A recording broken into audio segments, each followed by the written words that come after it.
구원의 주 하나님,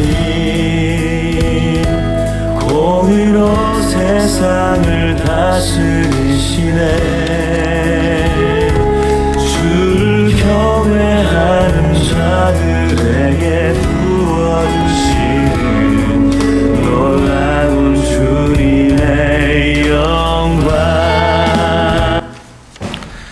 네, 우리 시간이 되었습니다. 자리에서 일어나시지요. 자리에서 나셔서 우리 함께 찬양하며 주님 앞으로 나아가도록 하겠습니다.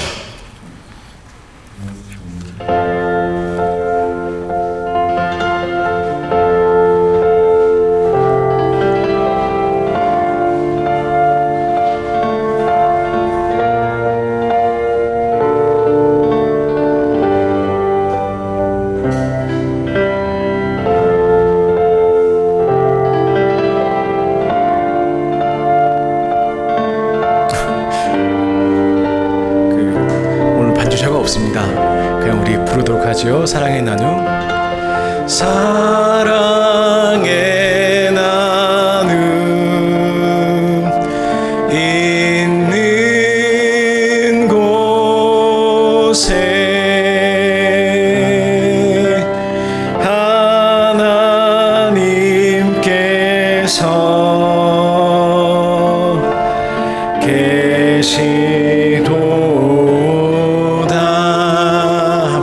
계시도다. 사랑의 하나님, 감사합니다. 이 아침에 저희들로 하여금 주님의 전에 나와 예배케 하시니 감사합니다.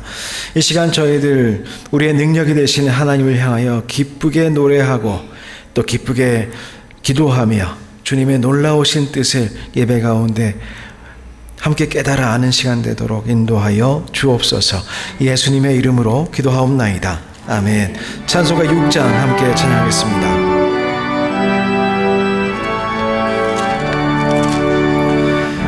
목소리 높여서 주 찬양하여라.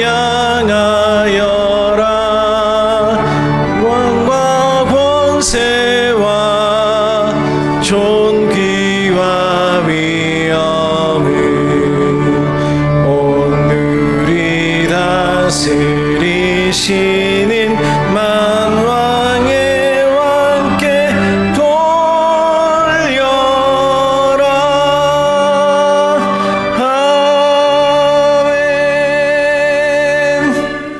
함께 교독문 55번 교독하도록 하겠습니다.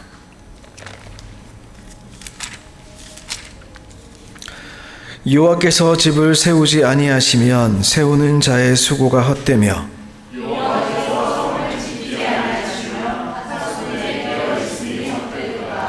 너희가 일찍이 일어나고 늦게 누우며 수고의 떡을 먹음이 헛되도다.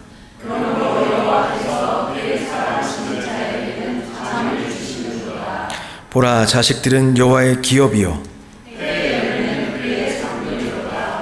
젊은 자의 자식은 장사의 수중의 화살 같으니 그들이 성문에서 그들의 원수와 담판할 때에 수치를 당하지 아니하리로다. 아멘. 함께 사도신경으로 우리의 신앙을 고백하겠습니다. 나는 전능하신 아버지 하나님 천지의 창조주를 믿습니다. 나는 그의 유일하신 아들 우리 주 예수 그리스도를 믿습니다. 그는 성령으로 잉태되어 동정녀 마리아에게서 나시고 본디오 빌라도에게 고난을 받아 십자가에 못 박혀 죽으시고 장사된 지 사흘 만에 죽은 자 가운데서 다시 살아나시며 하늘에 오르시어 전능하신 아버지 하나님 우편에 앉아 계시다가 거기로부터 살아있는 자와 죽은 자를 심판하러 오십니다. 나는 성령을 믿으며 거룩한 공교회와 성도의 교제와 죄를 용서받는 것과 몸의 부활과 영생을 믿습니다. 아멘. 모두 자리에 앉아 주십시오. 저희 반주가 제게 잘 안 들려서 제가 기타 치면서 그냥 하도록 하겠습니다. 369장. 그냥 제가 기타 치면서 하겠습니다. 네. 360.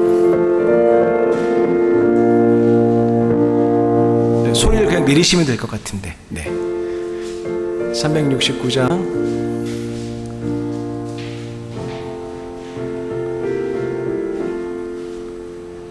네, 369장이요. 네.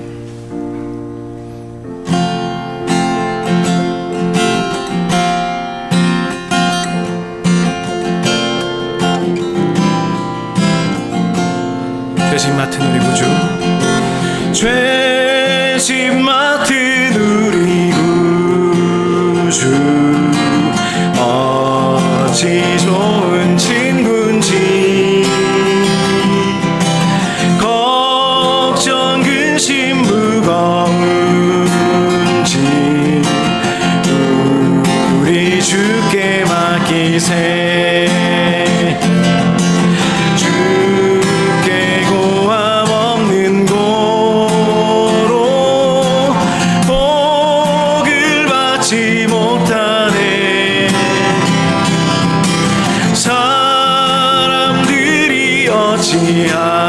어찌하여 아랠 줄을 모를까.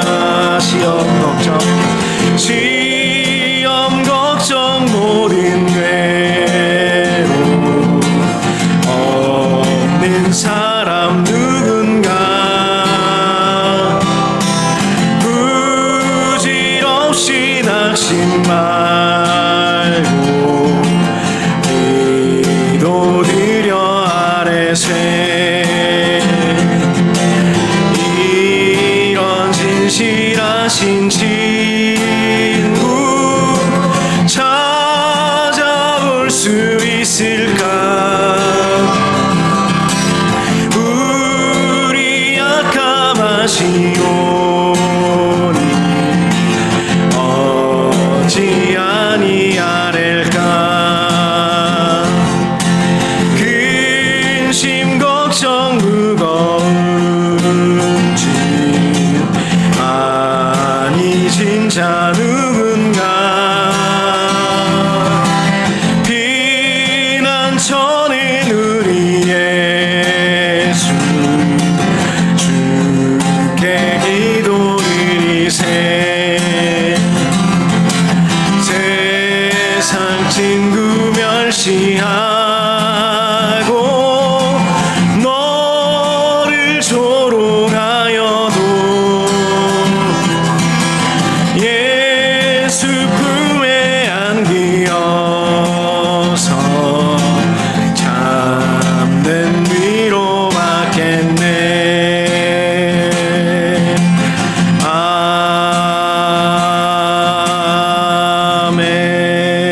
아멘. 예배를 위해서 김인호 집사님 기도하여 주시겠습니다.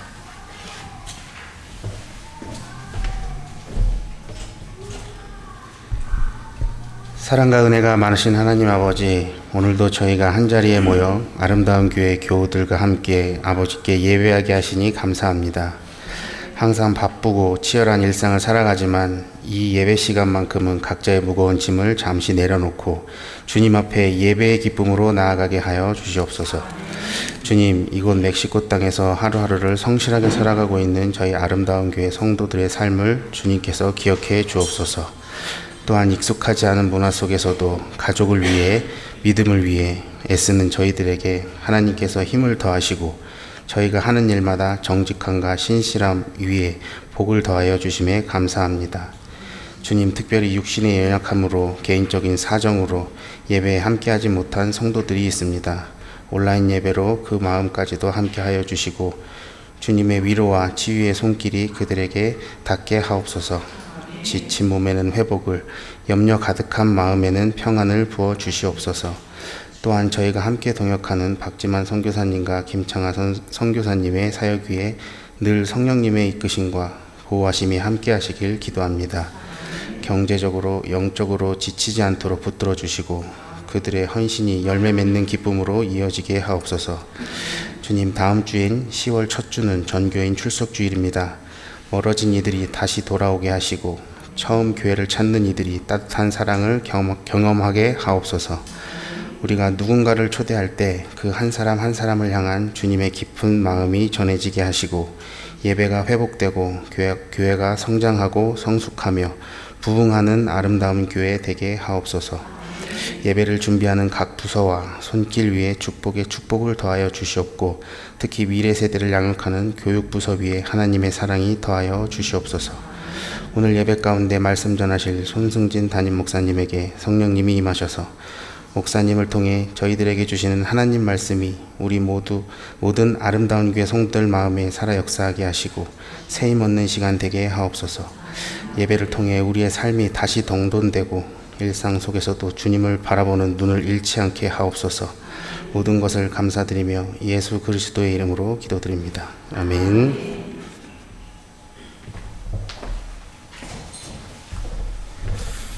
네, 이 시간에 주님 앞에 예물 드리겠습니다.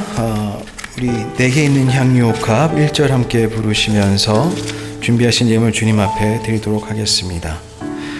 내게 있는 향유옥합 주께 가져와 그 발 위에 입 맞추고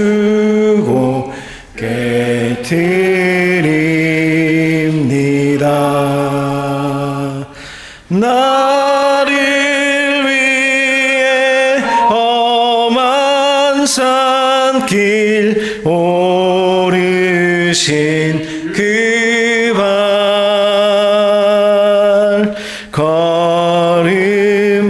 걸음마다 크신 사랑 새겨놓았네.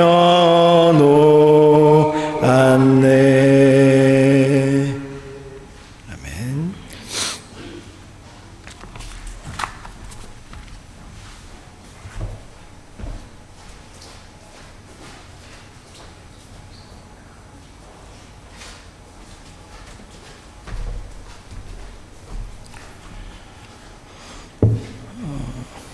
아들의 생일을 맞아 감사드리며 주님을 만나고 예수 그리스도로 말미암아 기뻐하는 삶 살 수 있도록 성령님 함께하여 주소서. 주님의 영을 부어 주소서. 함께 기도하겠습니다. 사랑 많으신 하나님 감사합니다. 우리에게 생명 주시고 우리로 하여금 이 땅 가운데 살아가게 하셔서 주님의 나라 향한 염원으로 날마다 살아가게 하시니 감사합니다. 이 시간 예배로 나아올 때에 주님께 감사하며 작은 것 준비하여 귀하게 드리오니 주님 기뻐 받아주시고 이 예물을 통하여 주님의 나라를 일구어 주시옵소서.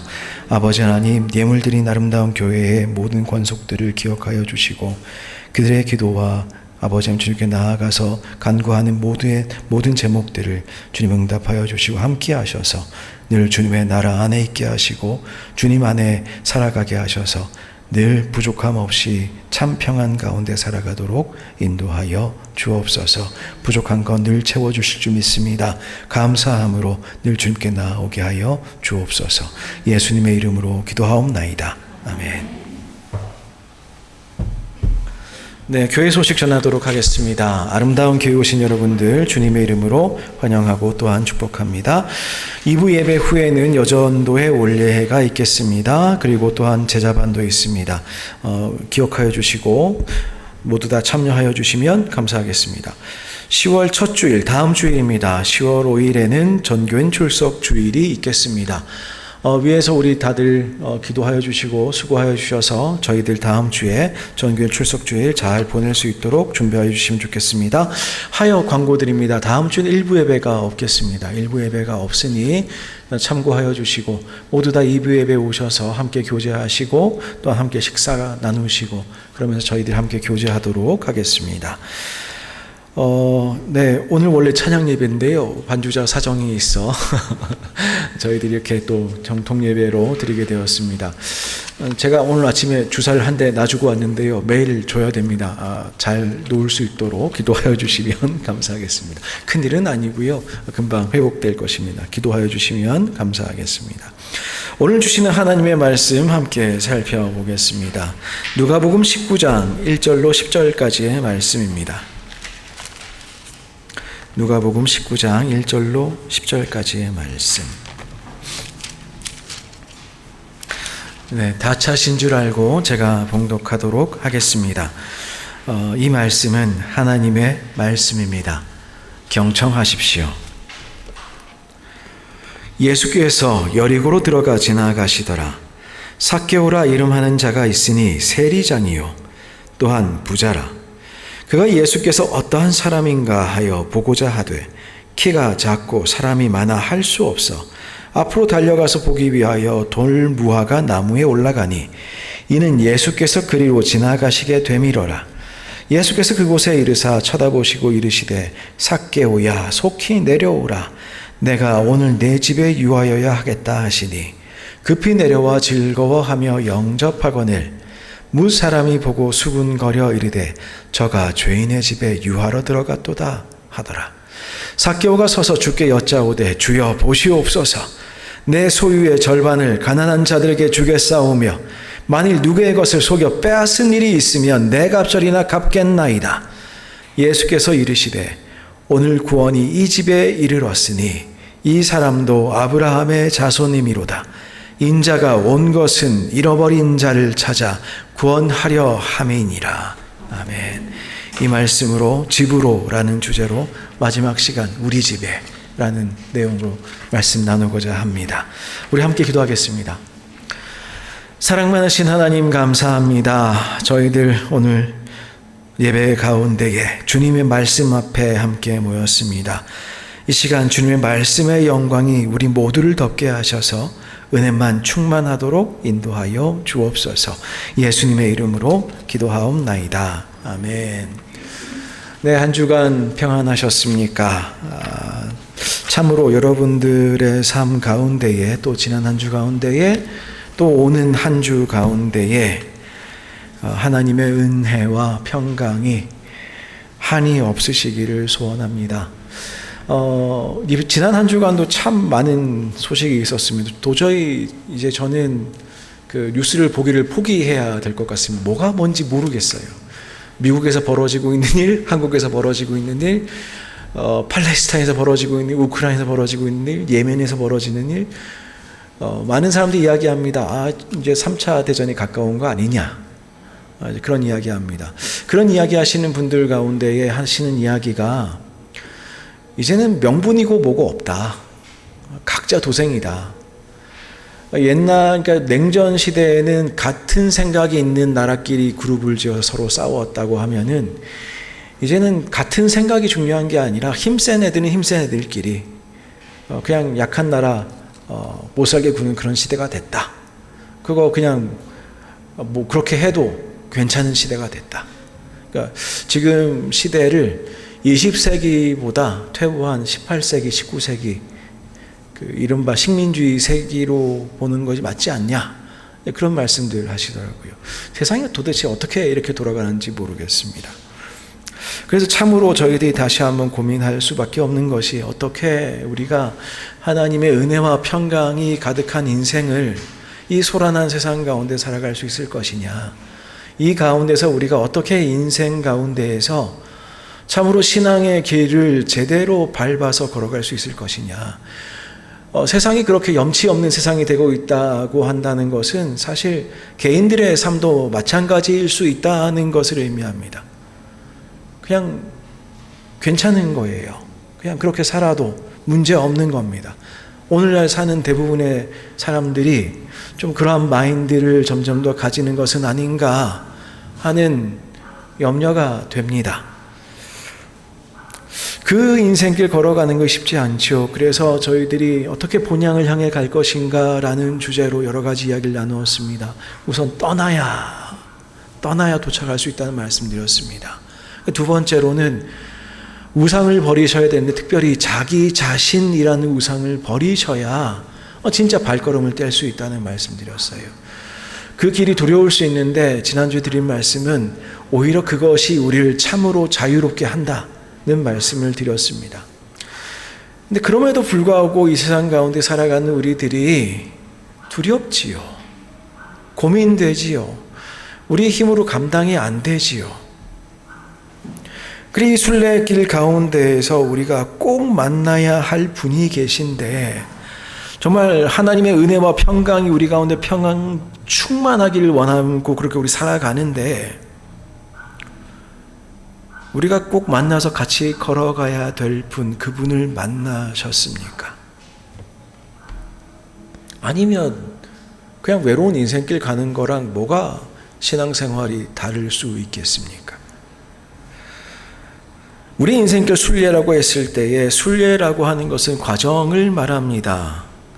하늘과 땅과 내가 어떻게 주님 안에서 그 길을 찾을 수 있을 것이 하늘과 땅 가운데 사는 우리가 말입니다. 그래서 어떻게 생각해 보면 어떤 장소라기보다는 예수 그리스도 안으로 가기 위한 예수 그리스도의 마음을 그 마음 가운데 들어가기 위한 과정일 수도 있겠다는 생각을 하게 됩니다. 오늘 저희들은 그 길을 떠나는 어떤 사람을 발견하고 근데 떠나자마자 그날에 도착한 사람의 이야기를 한번 나눠볼까 합니다. 예수님께서는 예루살렘을 향하여 올라가시게 되었습니다. 누가복음은 이야기합니다. 예수님께서 우리를 구원하기 위해서 십자가를 지기 위해서 예루살렘으로 올라가셨다. 그 길 가운데 많은 일을 행하셨다라고 이야기합니다. 그래서 그것을 여러 차례 아마 말씀드린 바가 있는데 상경기라고 부른다고 말씀드렸는데 9장에서부터 19장까지. 근데 오늘 19장을 읽었어요. 그럼 오늘 일어난 사건은 무엇이냐? 예루살렘 입성하기 전 마지막 사건입니다. 삭개오를 부르신 사건은 무엇이냐? 그러면서 하나님 나라가 임하였다라고 선포하신 그 사건이 무엇이냐? 십자가를 지시기 위해서 올라가시는 그 길의 마지막 사건이었다는 것이에요. 그때 예수님께서 말씀하십니다. 인자가 온 것은 잃어버린 자를 찾아 구원하려 함이니라. 그 예수님께서 오셨다는 사실, 그것이 우리에게 얼마나 신앙생활에 큰 위로가 되는지, 그냥 우리가 가는 것이 아니라 예수님께서 우리를 향해 오고 계시다는 사실이 얼마나 소중한 진리인지 오늘 함께 이야기해 보려고 합니다. 예루살렘을 향해 올라가시던 길에 예수님께서는 여리고라고 하는 이른바 도시겠지요. 당시의 큰 도시입니다. 아마 베들레헴보다 컸을 거예요. 그런데 그 여리고라고 하는 도시는 오래된 역사가 있지요. 출애굽 시대에도 저희가 보았습니다. 큰 성이라 함락시킬 수가 없는 성이었습니다. 그래서 생각해낸 것이 기도 중에 응답으로 받아서 실제 행동을 옮긴 것이 그 성을 하루에 한 바퀴씩 도는 것이었죠. 그리고 마지막 날에 7바퀴 돌고 와 하니까 성이 무너졌습니다. 우리 생각으로는 그게 그럴 수 있는가? 어떤 분은 막 그렇게 생각을 합니다. 아마 어떤 소리의 공명과 그때의 땅을 다진 어떤 그거 아니고요. 그 오랫동안 서 있던 성이 그 소리 지른다고 무너지겠습니까? 도저히 안 될 일이 된 것이지요. 근데 그 큰 성입니다. 그 큰 성, 그 유서 깊은 도시를 지나가게 됩니다. 아마 종려나무가 우거진 숲을 이루고 있는 곳이었으리라 짐작하는 곳이지요.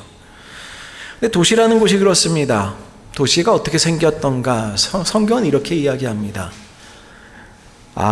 그 가인이라는 사람이 있었는데 가인이라는 사람이 아벨이라는 자기 동생을 죽이고 나서 떠나게 됐습니다. 떠나고 나서 어떤 일들이 벌어지느냐?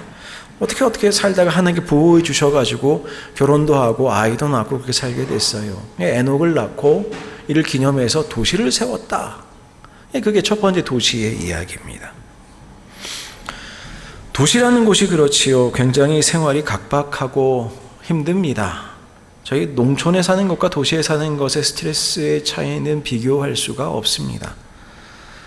사실 도시라는 곳이 생겨난 이유가 어떻게 생각해 보면 형제 살해라는 사건 이후에 일어난 곳이라고 생각하게 된다면 사실 생각해 보면 마음이 복잡합니다. 오늘날 저희는 다 도시에 살지요. 옛날 기준으로 보면 오늘날 농촌도 다 도시예요. 그렇지 않겠습니까? 옛날 예루살렘 생각해 보면 천안이나 서울 사람 기준으로 그게 도시냐 그렇게 다 시골이라 그러는데 아니죠. 다 사실 도시입니다. 저는 이제 어렸을 때 안강이라는 곳에서 살았는데 그 영천과 경주 사이에 있는 그런 읍내입니다. 지금 생각해보면 서울 기준으로 보면 시골이지요. 근데 2000년 전 기준으로 보면 도시입니다. 그 정도면 도시지요. 그 아파트도 있고 그런데요. 우리는 다 그렇게 살고 있습니다. 제한된 재화를 차지하기 위해서 많은 사람이 경쟁합니다.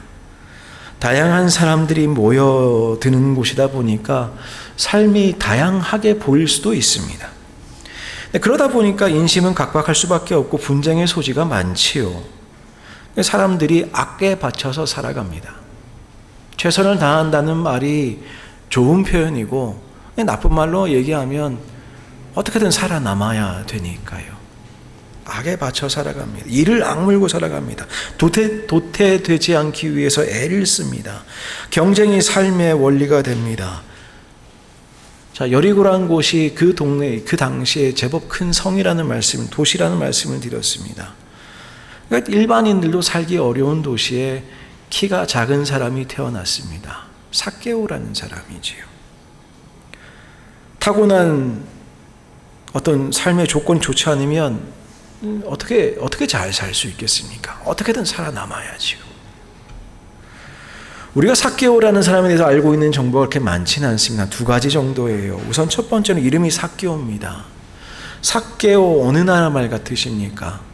적어도 히브리어는 아닌 것 같아요. 사람 이름이 오로 끝났으니 그리스어에서 온 말이겠죠. 자카리아스라고도 하긴 하는데 삭개오라고 하니 그리스어에서 왔을 겁니다. 마치 베드로처럼.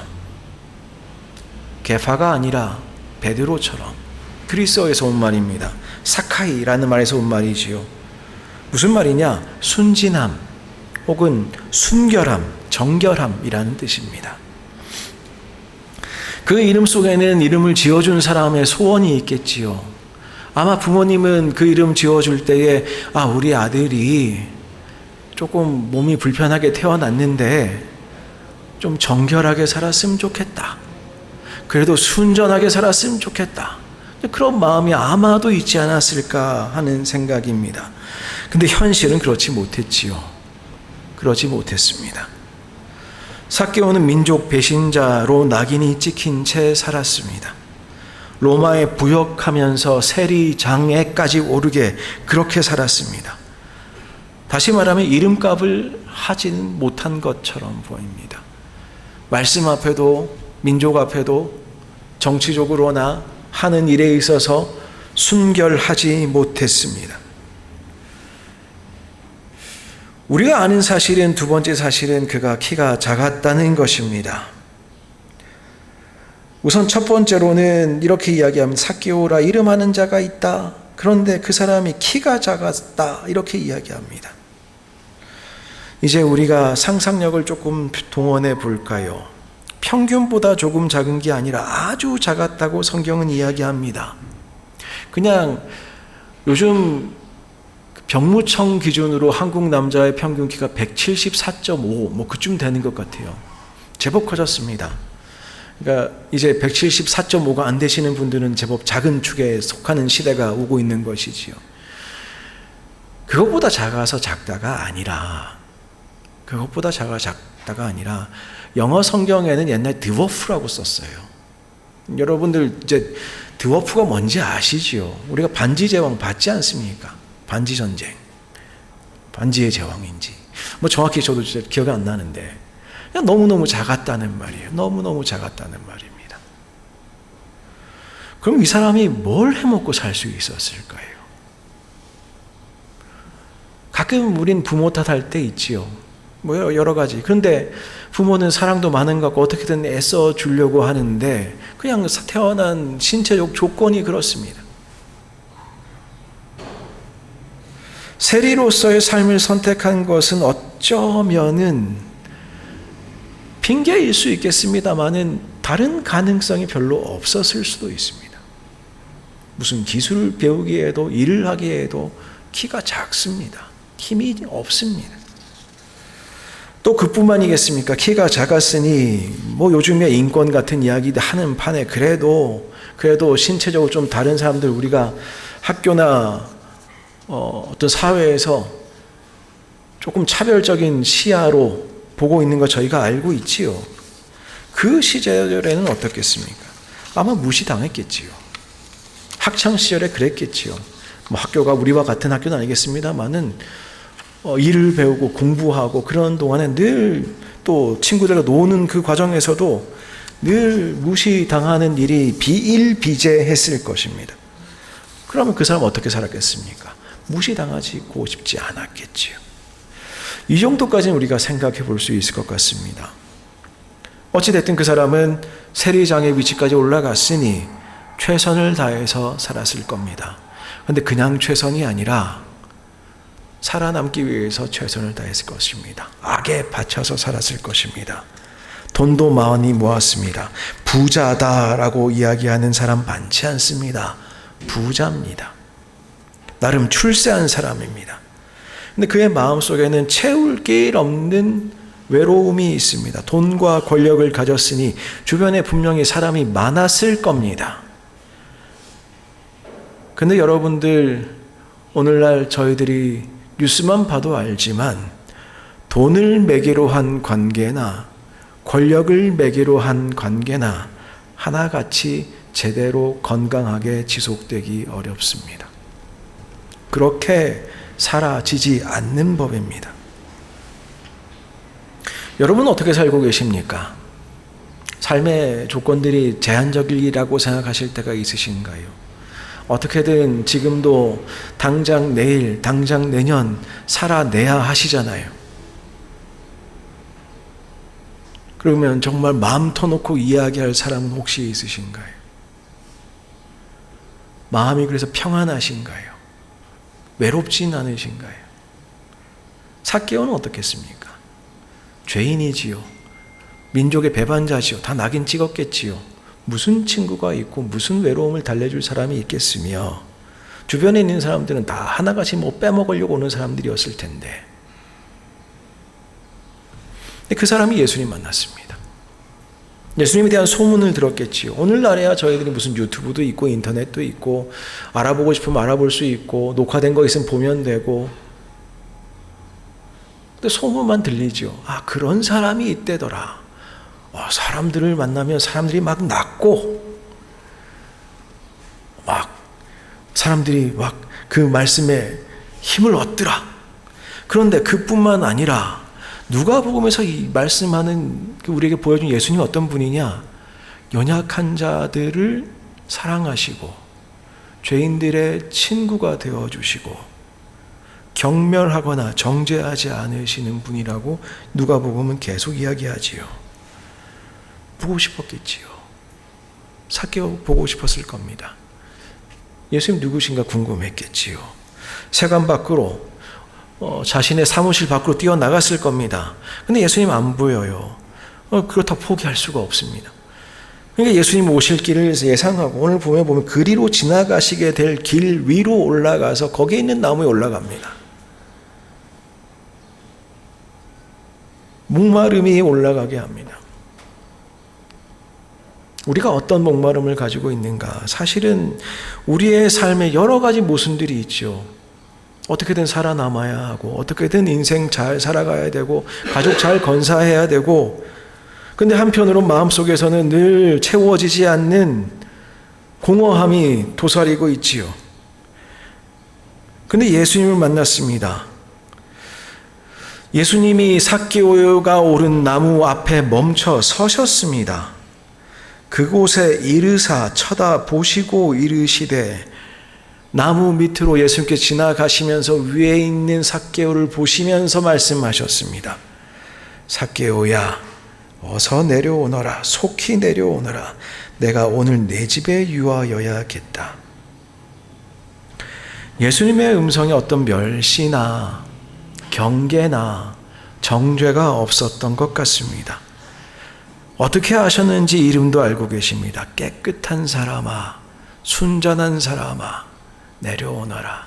내가 너의 집에 가야겠다. 근데 그 말 한마디를 듣는 순간 그 속에서 변화가 생기기 시작합니다. 어떤 신학자가 인간의 구원 체험을 받아들여짐의 체험이라는 말로 요약합니다. 인생 열심히 사는데 그 누구도 우리를 온전히 받아주지 않는데 풍랑이 있는 아주 거친 바다에 조각배를 띄워놓고 그 위에 어떻게 하루하루 살아가고 있는 같은 인생인데, 마치 평안한 폭우에 닷을 내린 것과도 같은 기분, 느낌, 그것은 안식, 샬롬, 평안이라고 묘사되는 그 순간 말입니다. 받아들여짐의 구원의 체험, 마치 오랜 방황을 끝내고 집에 돌아온 것 같은 그 순간 말입니다. 저희는 그 집에 도착하고 싶지요. 어떻게든 거기에 가려고 하지요. 인생에 여러 가지 어려움이 있고 여러 가지 모순이 우리 안에 있음에도 불구하고, 그럼에도 불구하고 주님 만나고 싶은 것이지요. 늘 의식하던 다른 사람들의 시선 따위 문제가 아니지요. 주님 만나야지요. 예수님은 뭐라고 설교를 하시지도 않으셨습니다. 다만 그의 이름을 불러주셨을 뿐입니다. 근데 이름을 불러주셨을 뿐만 아니라 내가 좀 신세 좀 져야겠다라고 말씀하신 것 뿐입니다.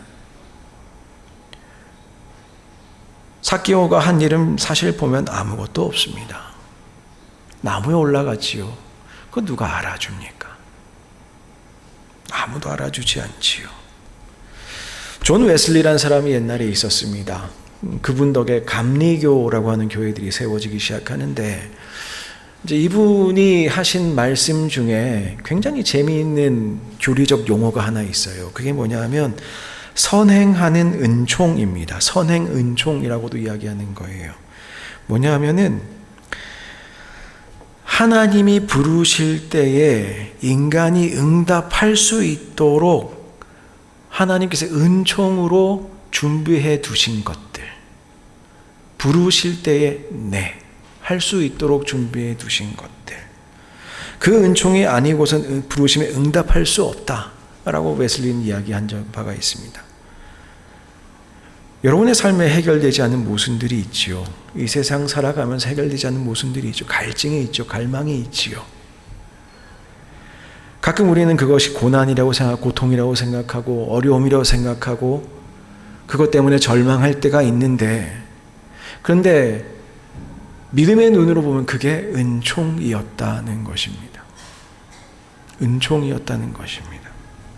예수를 볼 수 있기를 바라는 그 마음, 그것은 하나님이 그에게 주신 어떻게 교리적인 표현으로는 선행 은총이라는 것이지요. 나무에 올라가는 순간, 내려오는 순간 짧은 시간이었을 것입니다.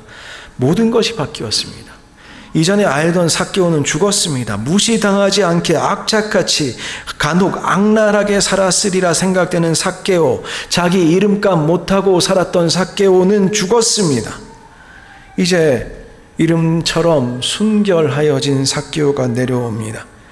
나무에 서둘러 내려옵니다. 그 급히 내려옵니다. 근데 급히 내려오는 모습이 어떻습니까? 즐거워합니다. 즐거워하면 어떻게 합니까? 영접합니다. 그는 나무에서 서둘러 내려와 예수님을 집에 모셨습니다. 사람들이 수군거리기 시작합니다. 예수님이 죄인의 집에 들어가는구나. 그런데 기억하십시다. 바로 그 수군거리는 그 비난의 말이 예수님께서 왜 이 땅에 오셨는가를 설명하는 이유였습니다.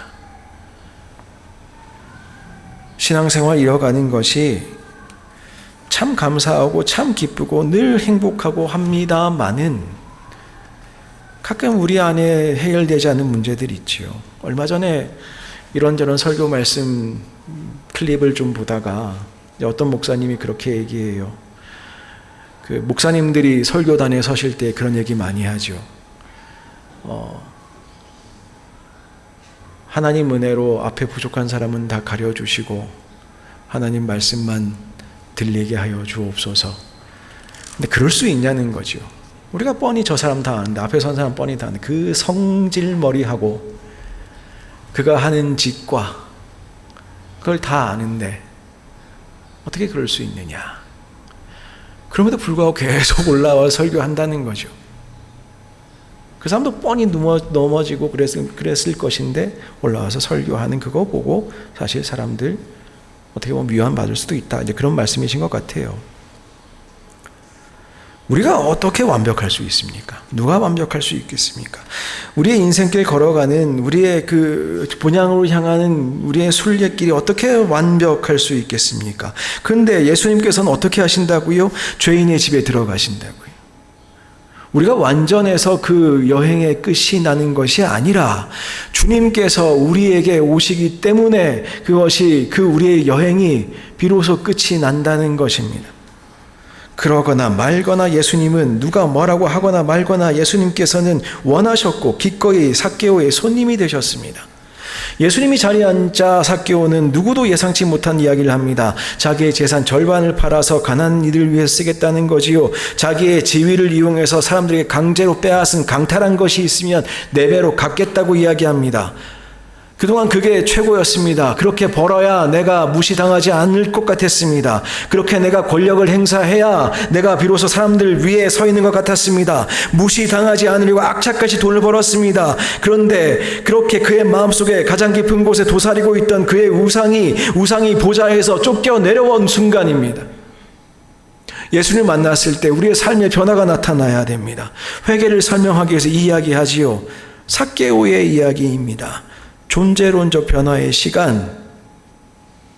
그때 예수님께서는 그 변화를 보시면서 축하하셨습니다. 오늘 구원이 이 집에 이르렀다. 그러니까 우리가 구원에 당도한 것이 아니라 구원이 왔다고요. 구원이 여러분께 도착했다고요. 여러분의 삶 안으로 들어간다고요. 우리는 본향을 향해 가고 있는데 본향이 우리에게 온다고요. 예수님께서 오셨다고요. 우리를 잃어버린 자라고 말씀하시고 구원하기 위해서 회복하기 위해서 오셨다고요. 사람들은 죄인이라고 얘기하는데 예수님께서는 아니 뭐 죄인일 수 있을 수 있는데 잃어버린 자를 찾아서 구원하기 위해서 오셨다고 그렇게 주님께서는 말씀하셨습니다. 세상은 나를 죄인이라고 하고 나도 나를 보면 모순이 있고 엉망진창이고 죄인인 것 같고 그렇게 살아가는데 예수님 만나면 예수님께서 뭐라고 하시느냐? 내가 너랑 같이 있어야겠다. 내가 너의 집에 가야겠다. 나는 잃어버린 자를 찾아 구원하러 왔다.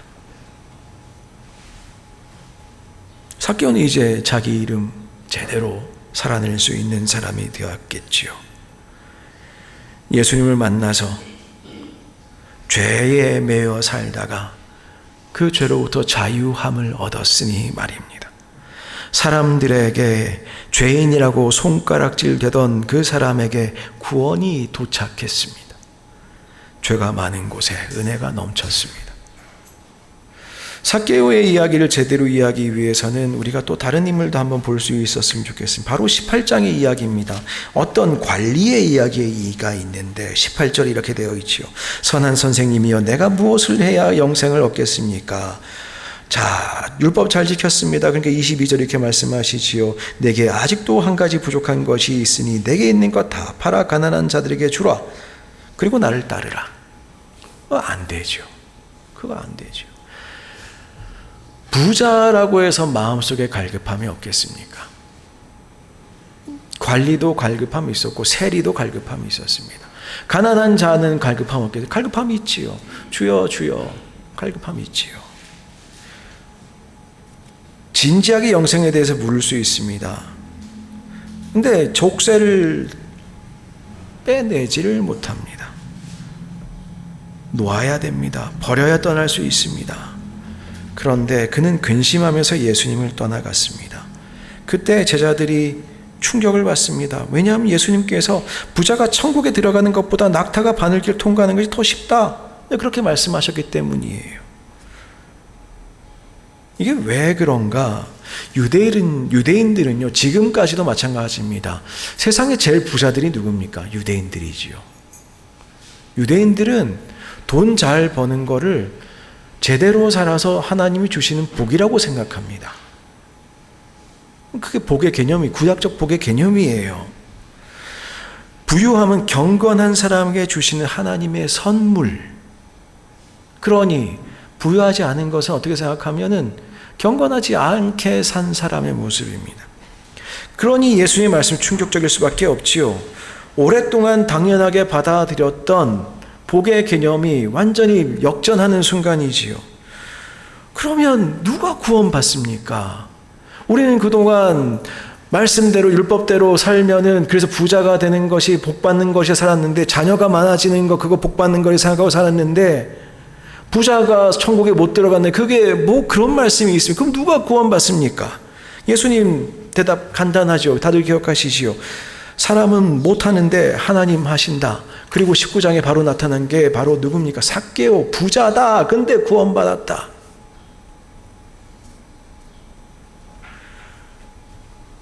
우리가 어떻게 그 구원에 당도할 수 있습니까? 그 구원이 우리에게 어떻게 도착합니까? 참으로 예수님 만나서 우리의 삶이 변화하기 시작하면, 우리 내면에 있는 우상이 무너져 내리기 시작하면, 우리는 그 속에 그냥 있는 것이 아니라, 절망에 사는 것이 아니라, 그냥 악착같이 사는 것이 아니라 온전한 그리스도인으로 살게 되는 것이지요. 가끔 실수할 수 있어요. 온전하다는 말은 넘어지면서도 하나님과 같이 있기 위해서 깨어있는 사람들을 일컫는 말일 것입니다. 가끔은 유혹에 넘어지기도 하고 가끔은 이웃을 사랑하지 못할 때도 있습니다. 그러나 우리가 예수님 만나고 예수님과 함께 동행할 때에 우리는 먼 곳을 향해 간다고 생각하는데 이미 구원이 우리 집에 당도해 있는 것을 우리는 보게 됩니다. 저는 여러분들의 마음속에 그러한 갈망이 있었으면 좋겠습니다. 그렇게 기도하셨으면 좋겠습니다. 주님, 우리 집에 오십시오. 주님, 내 삶에 오십시오. 내 삶에도 여전히 해결되지 않는, 내가 해결할 수 없는 아이러니가 있고 모순이 있는데 주님, 내 삶에 오십시오. 제가 도저히 걱정해서 내려놓지 못하는 것들인데 주님, 내 삶에 오십시오. 내 삶에 오셔서 말씀해 주셔서 그대로 순종하겠습니다. 비록 완전하지는 못할 수 있어도 온전할 수는 있습니다. 주님과 동행하시면 말입니다. 이번 주에 찬양을, 원래 찬양 예배 오늘 드리려고 그랬죠. 찬양 예배 하려고 여러 가지 찬양 듣다가 이제 그런 찬양을 하나 들었습니다. 아름다운 나란가 뭐 그런 찬양이에요. 근데 첫 구절이 그냥 그렇게 시작하더라고요.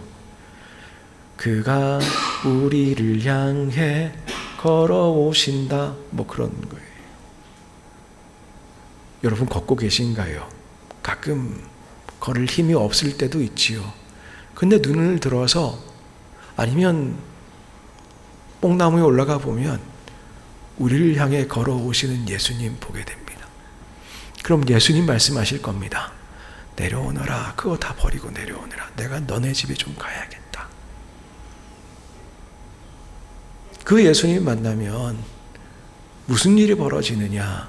우리는 아직 먼 길이라고 생각하는데 하나님의 나라가 우리의 삶에 임하는 놀라운 은혜를 우리는 맛보게 됩니다. 주님께서 우리를 향해 오고 계십니다.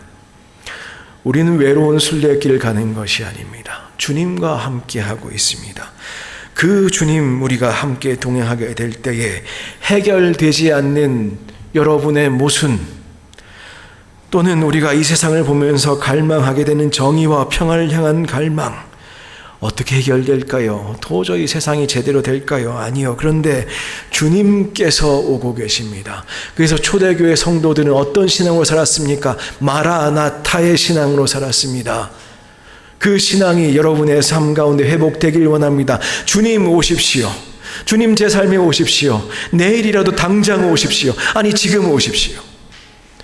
그 갈망으로 살 때 우리는 우리의 신앙의 여정 참으로 평안하게, 참으로 기쁘게, 어떻게 급히 내려와 즐거워하며 예수님과 함께 만찬을 누리며 기뻐하며 그렇게 변화의 인생 살아가게 될 것입니다. 그 인생이 여러분의 삶에 늘 충만하시기를 주님의 이름으로 축원합니다. 기도하겠습니다. 하나님, 오늘도 주님 앞에 간구합니다. 주 예수여, 우리에게 오시옵소서. 주님만이 우리의 소망이요 주님만이 우리의 기쁨입니다. 주님, 주님으로 인하여 이 세상 살아내도록 주님 우리를 버리지 마시고 우리를 잃어버린 대로 두지 마시고 찾으시고 회복시키시고 주님의 나라 가운데 안아주시옵소서. 예수님의 이름으로 기도하옵나이다. 아멘.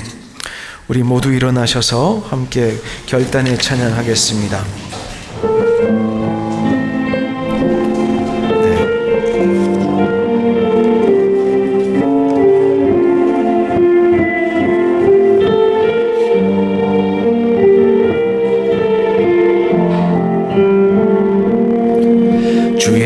말씀 앞에선 당신은 참된 예배자, 그토록 찾으시던 하나님의 기쁨.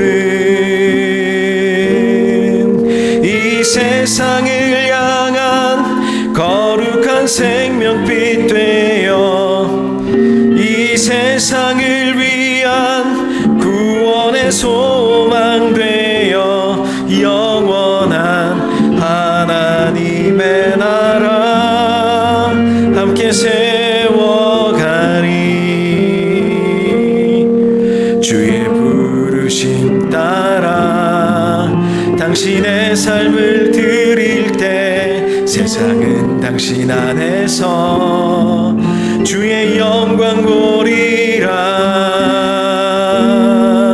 이 세상을 이길 주님의 군사 되어 이 세상을 섬길 주님의 손과 발 되어 영원한 하나님의 나라 함께 세워가리. 아멘. 이 시간에 파송의 말씀드립니다. 이번 한 주간 저희들 또 주어진 삶이 분명히 있습니다. 삶의 숙제도 있고 또 경우에 따라선 악착같이 사셔야겠지요. 그런데 먼저 주님을 좀 보시지요. 주님께서 신실하게 어제나 오늘이나 그리고 이번 한 주도 변함없이 여러분을 향해 오고 계십니다. 마라나타 하시면서 이번 한 주간도 주님과 동행하시는 우리 귀한 성도들 되셨으면 좋겠습니다. 이제는 우리 주 예수 그리스도의 은혜와 하나님 아버지의 크나크신 사랑과 성령님의 친밀하신 교제가